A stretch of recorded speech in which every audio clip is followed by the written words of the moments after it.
रविवार को सोचा था, पर मेहमान आ गए, तो उन्हीं में व्यस्त होना पड़ा। आज भी छुट्टी है और नाश्ता भी पकौड़ियों का भरपेट हो चुका है। खाना आराम से बनेगा। रसोई का हर कोना उसने रगड़ रगड़ कर अच्छी तरह चमकाया। फिर रैकों पर साफ अखबार प्लास्टिक बिछाए। अंदर जब कुछ सर्दी लगने लगी तो सोचा थोड़ी देर धूप में बैठकर अखबार पढ़ लूं। फिर खाने का काम शुरू होगा। तब तक रसोई घर में भी सूख जाएगा। अखबार लेकर शीला छत पर अभी आई ही थी कि पति विनोद की आवाज़ सुनाई दी। अरे भाई, कहाँ हो? आज खाना नहीं बनेगा क्या? यह कहते हुए वह भी छत पे आ गया। अभी तो भरपेट नाश्ता हुआ है सबका। आपने भी तो किया है। शीला, जानती हो मैं नाश्ता नहीं करता हूँ। बच्चों का मन रखने के लिए दो चार पकौड़ियाँ ले ली थी। मुझे तो हर रोज़ 10 बजे खाने की आदत है। फिर भी बहस किए जा रही हो। क्यों? आप रविवार को सबके साथ देर से खाना नहीं खाते हैं? पर आज रविवार नहीं है, अब नहीं बना है तो और बात है। मुझे तो पहले ही पता है कि आजकल तुम्हारी हर काम को टालने की आदत बन गई है। अब यह समय अखबार पढ़ने का है या घर के काम करने का? दूसरी औरतों को देखो, नौकरी भी करती हैं और घर पर कितनी कुशलता से काम भी संभालती हैं। यहाँ तो बच्चे भी बड़े हो गए हैं, काम करने को नौकरानी है, फिर भी हर काम देरी से होता है। विनोद के ऊंचे स्वर के साथ शीला का मूड बिगड़ता चला गया। शीला अखबार वहीं पटक कर नीचे रसोई घर में गई। उबले आलू रखे थे, वो छोक दिए और फटाफट आटा गूंथ कर पराठे बना दिए। पर खाना देखकर विनोद का पारा और चढ़ गया। यह क्या, सिर्फ सब्जी और पराठे? तुम जानती हो कि लंच के समय मैं पूरी खुराक लेता हूँ। जब नाश्ता बंद कर दिया था तो खाना तो कम से कम ढंग का बनाना चाहिए था। पता नहीं तुम्हें क्या हो गया है। सारे उड़ूल जुलूल कामों में लगी रहती हो और तुम्हारे पास समय ही नहीं है मेरे लिए। गुस्से में विनोद ने थाली सरका दी। शीला का मन हुआ कि वह भी फट पड़े। एक तो दिन भर काम में जुटे रहो, उस पर फटकार भी सुनो। आखिर कसूर क्या था? रसोई की सफाई ही तो की थी। चाय नाश्ता खाना घर की देखभाल बच्चों की देखरेख में उसने जिंदगी गुजार दी, पर किसी को संतोष नहीं है। बच्चों को लगता है माँ आधुनिक स्मार्ट नहीं है जैसी औरों की मम्मी है। विनोद को तो अब नौकरी पेशा वाली औरतें अच्छी लगने लगी हैं, चार पैसे जो कमा कर लाती हैं। घर गृहस्थी संभाल लेने वाली तो इनकी नज़रों में गंवार ही है। विनोद तो बाहर निकल गए थे, पर शीला ने बेमन से पूरा खाना बनाया। शुभा भी तब तक सहेली के घर से आ गई थी और शुभम कोचिंग से। दोनों को खाना खिलाकर वह अपने कमरे में आ गई। और दिन तो शीला काम पूरा करने के बाद टीवी देखती थी, अधबुना स्वेटर पूरा करती या कोई पत्रिका पढ़ती। पर आज कुछ भी करने का मन नहीं था। विनोद का यह बेरुखी वाला व्यवहार वह पिछले कई दिनों से देख रही थी। आखिर कहाँ गलत हो गई है वह? क्या इन घरेलू कामों की कोई अहमियत नहीं है? शादी हुए 18 साल हो गए। जब शादी हुई थी उसी साल एमए फर्स्ट डिवीजन से पास किया था। चाहती तो नौकरी भी कर सकती थी, इच्छा भी थी। पर उस समय तो ससुराल वालों को नौकरी करती हुई बहू पसंद नहीं थी।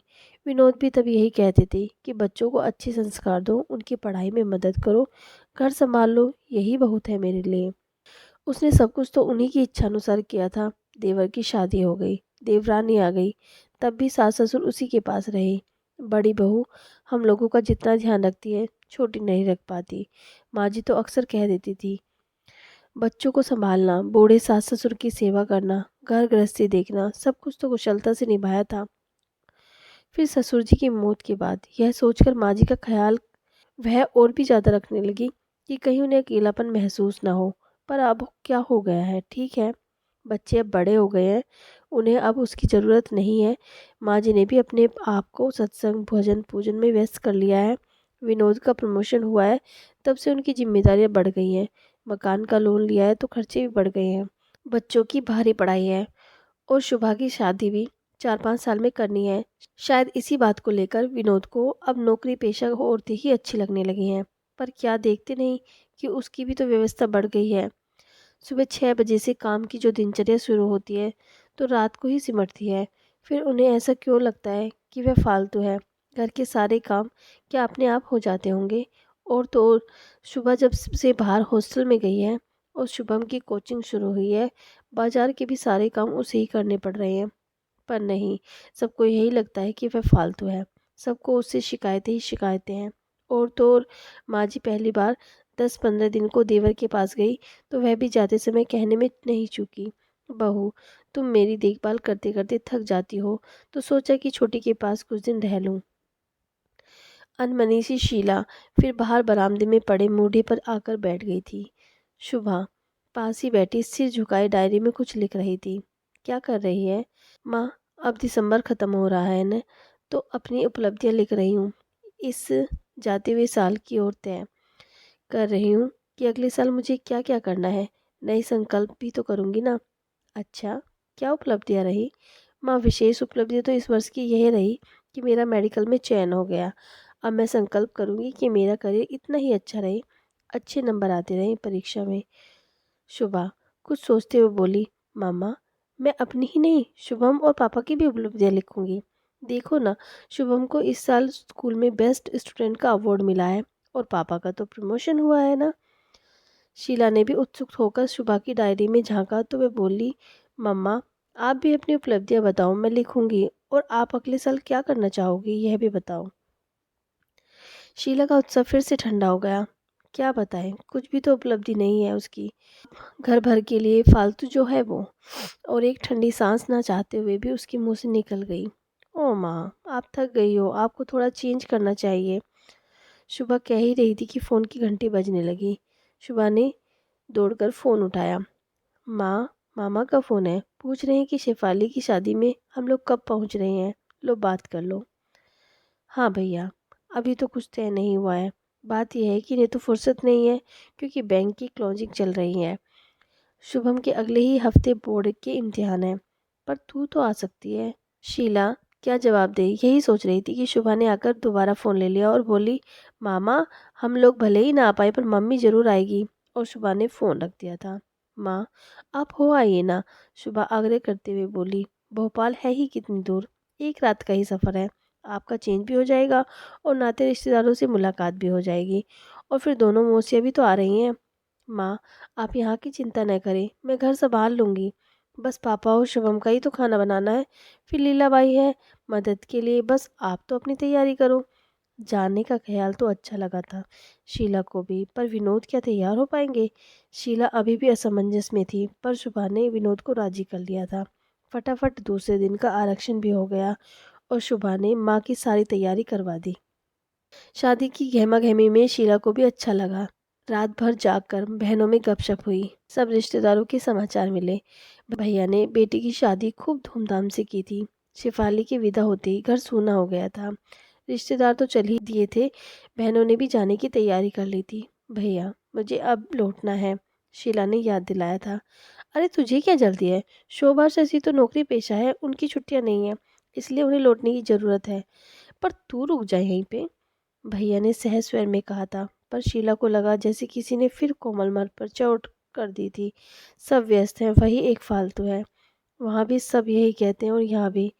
भैया के बहुत जोर देने पर वह 2 दिन रुक गई। पर लौटना तो था ही। बेटी वापस जाएगी। शुभम पता नहीं ढंग से पढ़ाई भी कर रहा होगा या नहीं। सब कुछ भूल कर भी अब घर की याद आने लगी थी। स्टेशन पर सभी उसे लेने आए थे। माँ, बस दादी नहीं आ पाई आपको लेने क्योंकि वह अभी यहाँ नहीं है और उनके 2 फ़ोन आ गए हैं और वो जल्दी ही वापस आ रही हैं। कह रही थी कि मन तो बड़ी बहू के पास ही लगता है। सुबह ने पहली सूचना यह भी दी। उधर शुभम के कहे जा रहा था, आपने इतने दिन क्यों लगा दिए लौटने में? 2 दिन ज़्यादा रुकी आप। अच्छा पहले घर तो पहुँचने दे, शीला हंसकर कह रही थी। विनोद चुपचाप गाड़ी चला रहे थे। घर पहुँचते ही सुबह गर्म चाय लेकर आई। शीला ने कमरे को देखा तो काफ़ी कुछ अस्त व्यस्त सा लगा। माँ, अब यह मत कहना कि मैं घर को ठीक से संभाल नहीं पाई, और रसोई को देखकर तो बिल्कुल भी नहीं। आप तो बस चाय पियो और फिर अपना घर संभालना। शुभा ने माँ के आगे एक डायरी बढ़ाई तो वह बोली, ये क्या है? माँ, आप तो इस साल की उपलब्धियाँ बता नहीं पाई थी, पर पापा ने खुद ही आपकी तरफ से ये डायरी पूरी कर दी। और पता है, सबसे ज़्यादा उपलब्धियाँ आपकी हैं। लो मैं पढ़ूँ। सुबह उत्साह से पढ़ती जा रही थी। हम सबको बनाने में आपका ही योगदान रहा। मेरा मेडिकल में चयन हुआ आपकी ही बदौलत। मैं एक बार मेडिकल में असफल हो गई थी, तब आप ही थी जिन्होंने मुझे दोबारा परीक्षा के लिए प्रेरित किया।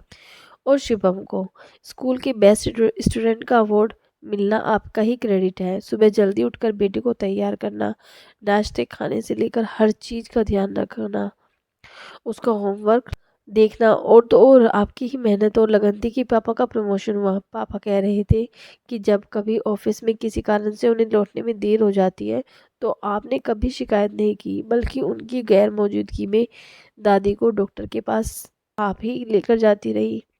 बस बस अब बस कर, शीला ने शुभा को टोका। उधर विनोद मन मन मुस्कुरा रहे थे। अब नया संकल्प हम लोगों का यह है कि तुम इसी तरह हम सबका ध्यान रखते रहो। विनोद के कहते ही सब हंस पड़े थे। उधर शीला को लग रहा था कि एक घना कोहरा जो कुछ दिनों से मन पर छा गया था अचानक हटने लगा।